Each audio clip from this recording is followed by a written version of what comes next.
Good afternoon, everyone, and welcome to today's focus for Tuesday, April the 4th, 2023 at 2:15 p.m. Central Time.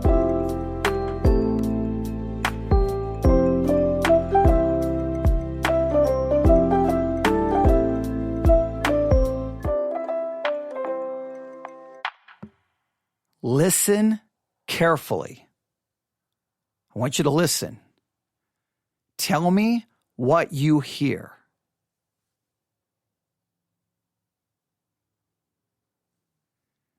Do you hear it? You have to listen close. Tell me what you hear. That is the sound of silence. Glorious silence. I love it. And here's the reason I love it is because it hasn't been silent anywhere near my house for the last, it feels like, couple of hours. I've wanted to do live broadcasting today. I came up here earlier this morning, sat down, got ready to do some live broadcasting. And then my neighbor directly across the street started doing yard work, because here in Texas, it's 95 degrees right now, between 93 and 95 degrees right now. Summer has definitely arrived here in West Texas. So the neighbor directly across the street, he had his lawnmower out, weed eater, I mean, all of the equipment. And it probably wasn't too loud to do a live broadcast. It probably wasn't too loud, but when you're sitting here trying to broadcast, and you hear all of this sound, all of these different sounds going on outside, you're just in your mind, you start thinking more about, I wonder if the people can hear that. And you stop focusing on what you need to say. So it's very distracting to really have clarity of thought. So I decided, nope, I'll stop. So I went downstairs. Then I'm like, okay, he's done. I'll come back upstairs. Now I'll do some live Oh, wait a minute. All of a sudden, I hear all of the equipment being pulled out, and the house directly next to my house. So the first one was across the street. This is my neighbor directly next to me. He has a company that does all of his yard work. There's like 6 people. They've got everything: lawnmowers, weed eaters. They've got everything, and leaf blowers. And it just sounded like the noise there was so loud that there was no way I could do live broadcasting. And just about, 15 minutes ago, all of a sudden, silence. So that means I can do some live broadcasting. But here's the problem. At any minute, the people that we pay to do our yard work, they will be pulling up any second, and then they will be making all of the noise. So I have a limited amount of time to try to do a today's focus. So for me, today's focus is yard work. That's what my today's focus is becoming. I don't want that to be my focus today. I really don't. I want my focus today, and I want your focus today, for us to return to that subject that we mentioned yesterday, and the idea of what is spiritual maturity, what is spiritual growth. And I kind of put forth a hypothesis. I kind of put forth a theory. Now, I received no emails in regards to it. I gave you some homework. Remember, you were supposed to find all of the verses that kind of show people being independent versus all of the verses that speak of being dependent. And the reason I wanted you to do that was this. I believe spiritual maturity is where we become more and more dependent upon God. Spiritual growth is growing in our dependence upon God. See, in our when it comes to personal maturity, when we talk about maturity in life, like you're trying to tell your teenager they need to become more mature, you typically are preaching to them that they need to become more independent. They need to take on more responsibility for themselves. They need to be able to get things done. It's about independence. But in the spiritual world, spiritual growth, spiritual maturity is our dependence upon God. It's not our independence. It is our dependence upon God. We become more and more dependent upon God. We realize we have to depend on God for our righteousness. We have to depend on God for our obedience, because that is imputed to us. We need an imputed obedience. We need an imputed righteousness, that we are dependent upon God for everything. And if you, and I think a sign of spiritual immaturity is where you start feeling like you've got it all, that you do the righteous things, that you're good, that you start focusing on all the things you do, which to me is a sign of spiritual immaturity, typically leads to a self-righteous attitude, condemning, judgmental, unloving, no empathy. But the more you grow, you become more and more dependent upon God. You become more aware of your own flaws, your own failures, your own shortcomings, and how much you need God. And whenever you hear of someone else's struggles and failures, before you start condemning them, you immediately realize your own. So I really wanted to talk about and stress this idea of spiritual maturity equals spiritual dependence upon God. The more you become dependent upon God is a sign of your spiritual growth, your spiritual maturity. The more independent you feel, the more confident in yourself, the more you look to yourself, it's really a sign of spiritual immaturity. I really, really, really, really want you to continue to think about that and focus on that. And I still want to hear your thoughts on my theory, my hypothesis. You may disagree with it, but I really want you to think about it. So whenever I give you assignments, I'm always working on the assignments as well. I don't just give them to you and just move on to the next thing. So I've been looking for scripture that kind of shows this idea of dependence upon God. And I'm just going to share the passage that I've been looking at off and on throughout the day. I haven't had as much time to dig into it as I would like, but I'm going to present it to you. And then I want you to tell me what you think about all of this, that independence that in our personal lives, when we talk about maturity, we promote independence. But when it comes to spiritual maturity, we need to pursue dependence upon God. And I think this passage has a little bit of, dependence upon God. Let's look at this. Let's start in Exodus chapter 16. Exodus chapter 16, verse 1. And they took their journey from Elim, and all the congregation of the children of Israel came unto the wilderness of Sin, which is between Elim and Sinai, on the 15th day of the second month after the departing out of the land of Egypt. And the whole congregation of the children of Israel murmured against Moses and Aaron in the wilderness. And the children of Israel said unto them, Would to God we had died by the hand of the Lord in the land of Egypt, when we sat by the flesh pots, and when we did eat bread to the full. For ye have brought us forth into the wilderness to kill this whole assembly with hunger. Now here is all of these people who have been delivered from bondage now are complaining and murmuring, and for them, they almost wish they never would have left their bondage. This is murmuring, complaining, frustrated, unhappy. They're blaming Moses and Aaron, and when really they're ultimately blaming God. And there's a lot we could say about that. There's a lot we could say about that. All right, then look at verse 4. Then said the Lord unto Moses, Behold, I will rain bread from heaven for you, and the people shall go out and gather a certain rate every day, that I may prove them whether they will walk in my law or no.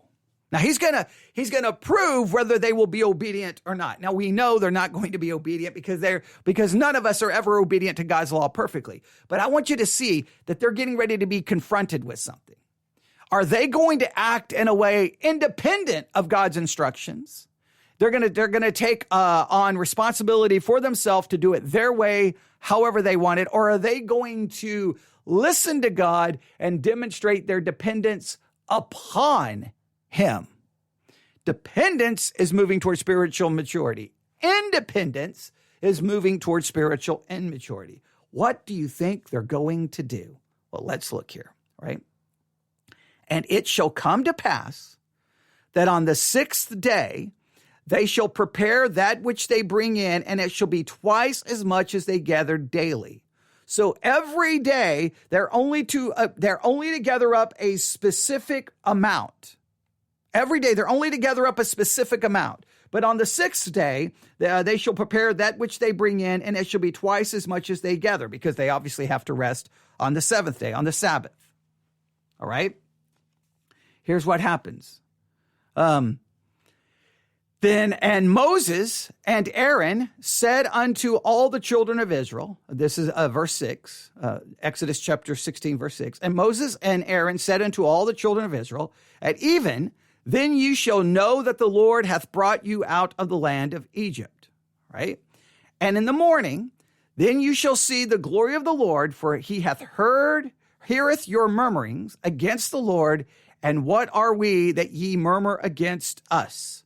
And Moses said, this shall be when the Lord shall give you in the evening flesh to eat, and in the morning bread to the full. For that the Lord heareth your murmurings, which ye murmur against him. And what are we? Your murmurings are not against us, but against the Lord. We could do a lot about the complaining and murmuring. We could have an entire podcast about that, but we won't right now.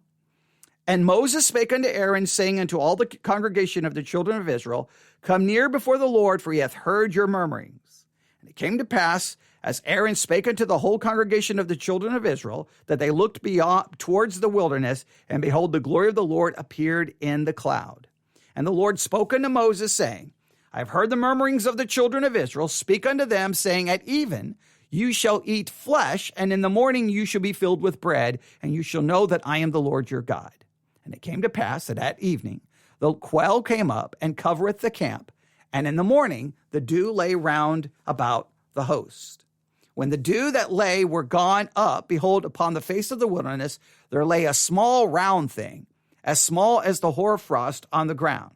And when the children of Israel saw it, they said to one another, it is manna, for they wist not what it was. And Moses said unto them, this is the bread which the Lord hath given you to eat. Right? A lot of information here. We could do a lot of things with some of this, but we're not doing that for now. Just pay attention. Here we go. Verse 16. This is the thing which the Lord hath commanded, gather of it every man according to his eating, an omer for every man, according to the number of your persons, take ye every man for them which are in his tents. And the children of Israel did so and gathered some more, some less. All right. So if we read Exodus 16:16 in a different translation, it reads like this. Moses told them, it is bread the Lord has given you to eat. This is what the Lord has commanded. Gather as much as each person needs to eat. You may take 2 quarts, that's how they break it down, per individual, according to the number of people each of you has in his tents. 2 quarts per individual. Per individual. There's a specific amount that they are to take. The directions are very specific. They can't just go and grab it, just go crazy. Oh, grab. No. 2 quarts. Or, as the King James uses the measurement, gather, it says here, this is the thing which the Lord hath commanded, gather of it every man according to his eating, an omer of every man. Okay, they use the term omer, the other translations 2 quarts, but the point is, we could break that all down. The point is they are given a specific instruction. They can only take so much. Now you got to understand this. They're hungry. They're grumbling and complaining, almost wishing that they would have stayed in slavery, almost acting like they're going to die. How close they are to death, I don't know if they're exaggerating it, but they're hungry. They're hungry. Now, you know what you have a tendency to do when you're hungry, right? And there's food, you sometimes take more. You grab more, right? Well, they're told, no. You can only take this measurement. You can only take that. That's all you can take. No matter what your stomach is telling you, no matter what you want, no matter what you feel, no matter what you see, no matter what you desire, you can't operate like that. You can't operate independent here. You have to be dependent upon God, that he's only allowing you this specific amount. Now, what happens? And the children of Israel did so and gathered some more, some less. And when they did meet it with an omer, he that gathered much had nothing over, and he that gathered little had no lack. They gathered every man according to his eating. And Moses said, let no man leave of it till the morning. Notwithstanding, they hearkened not unto Moses. Oh, they decided to act independent here. They decided to do what they want. Another translation, Moses said to them, no one is to let any of it remain until morning. Hey, you can't, in other words, you can't keep any. You can't say, well, I'm going to hold a little bit back here. I'm going to hold a little bit back, right? I'm going to save this because I want to make sure I've got some food tomorrow. I'm not going to try to ration this out, measure. No. You're not supposed to save it. You're not supposed to keep it. You take what you need, you eat, and then guess what? Tomorrow you have to be dependent upon God. Someone decided, or at least Israel, many of them decided, no, that makes no sense. That doesn't make sense. Let's save some. Well, look what happens. No one is to let any of it remain until morning, but they didn't listen to Moses. Some people left part of it until morning, and it bred worms and stank. Therefore, Moses was angry with them. But they gathered it every morning. Each gathered as much as he needed to eat. But when the sun grew hot, it melted. On the sixth day, they gathered twice as much food, 4 quarts apiece, and all the leaders of the community came and reported this to Moses. They were told, you can only take this much and you can't save it. You're not to take more. This is what you're supposed to do. God was not only was in a sense testing them, were they going to obey, but really the test here is, are they going to trust God? Are they going to demonstrate their dependence upon God, that they have to depend on God for their, are you ready for it? Their daily bread. God's not going to give them more. He's not going to give just what they needed. And then the next day, you're going to have to go gather it again. And then the next day, and then you could gather twice as much preparing for the Sabbath. And then on the Sabbath, obviously, you wouldn't gather anything because you'd have what you needed. It was very specific the way it's laid out. Very specific. Now first of all, it's a historical story, so we don't want to, draw too much from it and try to rip it out of its historical context. But this historical account screams at you and me that that's the way the Christian life is. It's the Christian life. God works God operates in such a way where we, for our own spiritual benefit, that we learn to grow in our dependence upon God. But sometimes what we have to trust God for, we're like,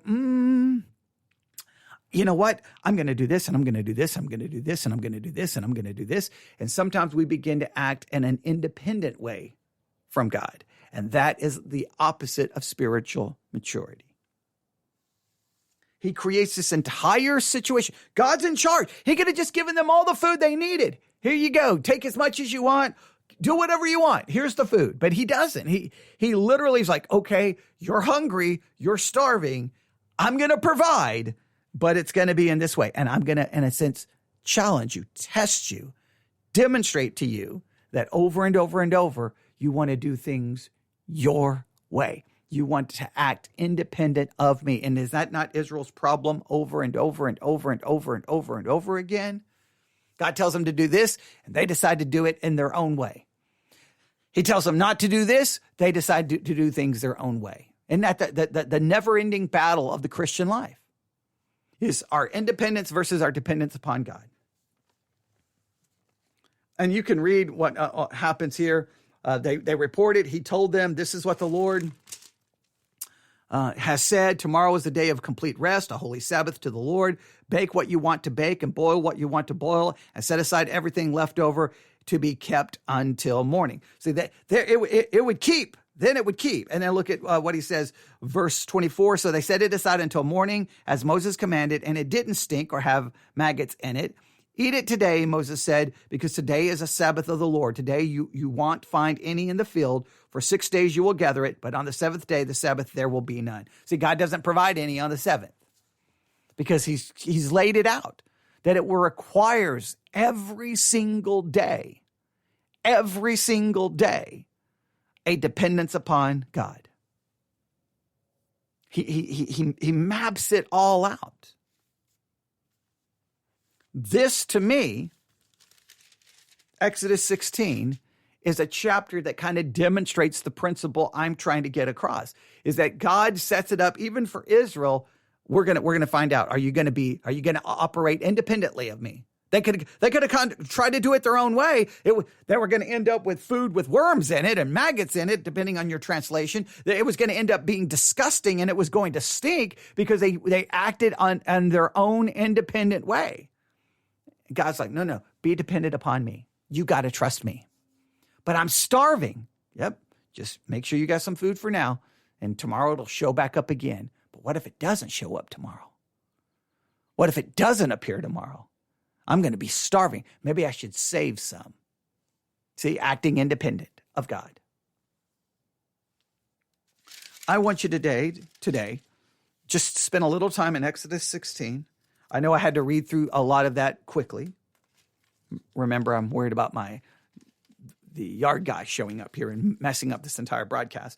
But I want you to look at Exodus 16. I read most of it to you. But you can go back over it one more time today. And I just want you to see how God sets this up. I think it's a beautiful picture of the way the whole Christian life works. I think that's why we're that when Jesus teaches us to pray, give us this day our daily bread, right? We have to be dependent upon God. That is where spiritual maturity occurs, is where you are daily realizing, okay, guess what? Every day, you know what I need from God every day? I still need his righteousness every day. I need his obedience every day to be imputed to me. I need that imputed righteousness and obedience because every day I'm unrighteous and I'm disobedient. Every day I need his forgiveness of sins because I always have new sins I've committed. Now, those sins have been paid for, but I want to at least confess them every day so that my fellowship is not broken. Every day, I need his mercies every day. I need his grace every day. I need his word every day. But I have to be dependent upon God for those things every single day. Every single day. And the more mature I become in my spiritual life, the more aware I will be of that dependence upon God. Now, I can try to act independently, but that will move me away from spiritual maturity to spiritual immaturity.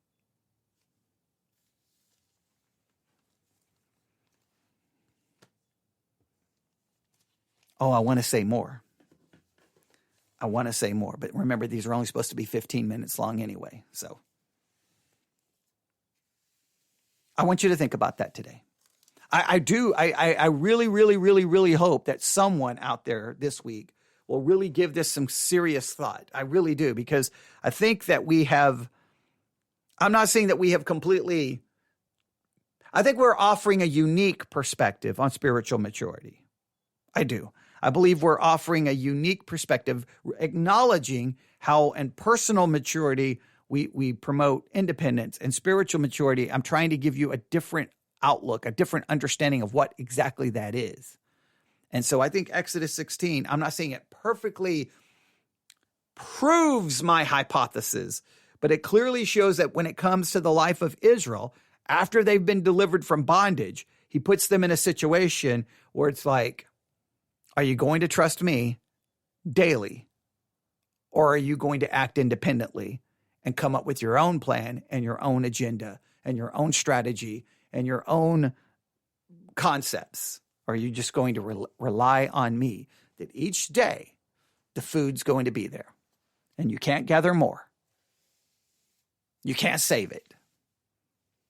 That each day you have to wake up saying, okay, Lord, today you will provide, and I'm going to be dependent, and I am dependent upon you, because without you, no food is going to show up. I mean, they were already hungry, so obviously there was a lack of finding food, or at least for enough to sustain and feed that many people that had come out of the Exodus. That's hard to do.